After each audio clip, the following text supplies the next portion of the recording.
Hello, I'm Paul O'Kelly, editor of dublinchampion.ie, and here are today's Irish papers for Sunday, August the 18th, 2024.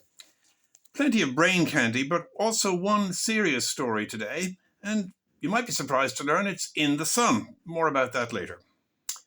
Do you remember the DeLorean? That's the car that launched Michael J. Fox in Back to the Future, but it's also the car that buried a business and its founder, John DeLorean.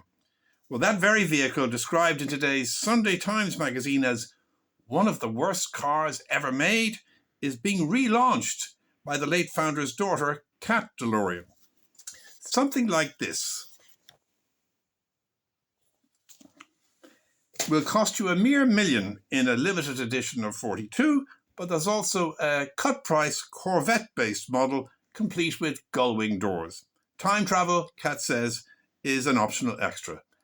And the car people say, we believe the designs, but not necessarily the car. In the back of that magazine, Lawrence Llewellyn-Bowen has strong views on how designers handle death. I simply cannot bear the way that crematoria are decorated, he laments. And he echoes the wish of the late Irish painter Francis Bacon, I'd like to be put out with the bins and recycled.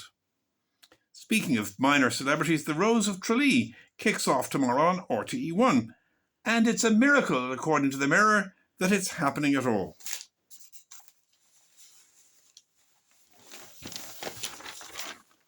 And here's why. Apparently, poor old Daithi O'Shea is on crutches, and co-star Catherine Thomas is, as she puts it, on the honey and lemon. However, the pair promise to hobble on and bring us the usual festival of feisty females, dubious dances, and the odd howl on a tin whistle. More about cars in the Business Post, which reminds us that you can see the original James Bond Aston Martin DB5 in Dundrum Town Centre next weekend, where they have a car show. But the best business story is in the Mail, which goes after big tech in a spread on page 6.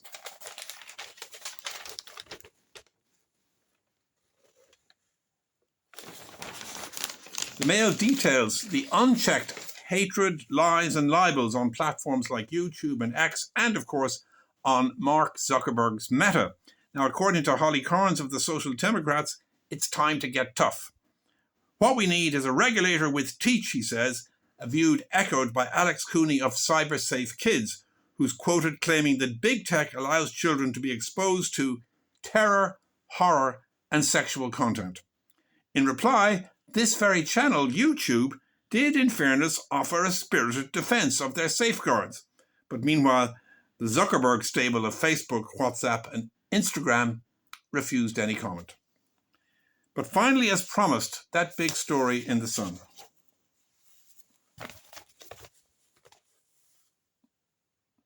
It's about Meghan there and her son Paddy. Paddy has scoliosis, and the young man has been waiting in agony for 4 years for surgery that will straighten his back and ease his pain. Now, I covered this story for years in one cover story after another in my old employer, the local news. And in return, I got nothing but promises and fibs from the ironically named Children's Health Ireland. But in fairness to the CHI, they seem to have given up on organising the surgeons and nurses themselves. Instead, they're shipping at least some of the waiting children off to the Portland Hospital in London. At least they're promising to do so. Now, their ultimate boss, Minister Donnelly, is all over page 14 of the Business Post talking about health productivity. But what about getting some productivity from that €17 million cheque that he wrote just 2 years ago to the CHI precisely to cover children like Paddy? I spend my days chasing CHI, says Paddy's mum, and I keep getting let down with promises of being sent to Portland Hospital. I say, it's time to give up on the CHI and their 17 wasted million and their promises of surgery, whether in London or Dublin. Time to find someone else, maybe a kind of surgical sugar daddy. For all these children? No, maybe just for one, for Paddy Murphy.